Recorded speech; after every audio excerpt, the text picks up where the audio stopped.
माऊली, या वारीमंदी ना पर्यावरणाला हानी पोचू नये म्हणून नातविश्वासाचं या ग्रुपनं प्लास्टिक मुक्त वारी ही मोहीम हाती घेतली आहे बघा.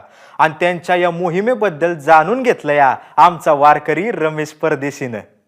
रामकृष्ण हरी माऊली. आता आपण सगळे पालखी सोहळ्यात वारीत चालत असताना मला दरवेळेला वेगवेगळी लोक भेटतात आणि आता ही नातविश्वासाचं हा एक ग्रुप भेटलाय. मला या लोकांचं कौतुक वाटतंय आणि या तरुण पिढीचंही कौतुक वाटतंय की इतक्या मोठ्या वर्षांची परंपरा असलेल्या वारीमध्ये या तरुणांनाही चालावंसं वाटलं. आणि त्याहून महत्त्वाची गोष्ट अशी की हे लोक प्लास्टिक मुक्त वारी याच्यासाठी प्रयत्न करतात, किल्ले संवर्धनासाठी प्रयत्न करतात. मित्रांनो, तुम्ही काय नेमकं करता जरा सांगा. सर, आमचा एक क्लब आहे नूतन कॉलेज ऑफ इंजिनिअरिंग अँड रिसर्चमध्ये. तर गेल्या 1 वर्षापासून तो कार्यरत आहे. तर त्याच्या माध्यमातून गेले 1 वर्षामध्ये आम्ही 30 किल्ले प्लस किल्ल्यांचे संवर्धन केलेले आहे. मागच्या वर्षी पण सुद्धा प्लास्टिक मुक्त वारी आणि यावर्षी सुद्धा प्लास्टिक मुक्त वारी केलं होतं.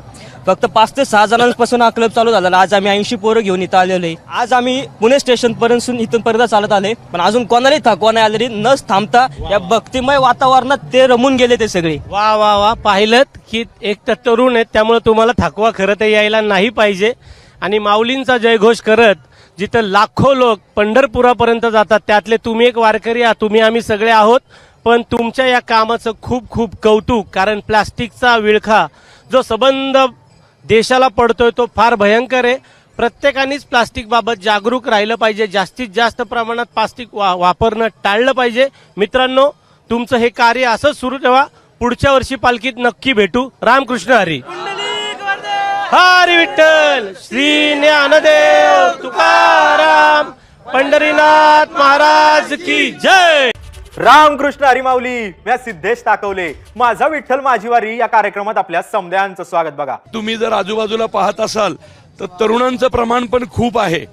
म्हणून मी मगाशी म्हणालो की तुकाराम महाराज जे म्हणतात की फुटो हे मस्तक तुटो हे शरीर, नामाचा गजर सोडू नये रे, नाशवंत देह झाला जरी भंग, कीर्तन रंग सोडू नये रे.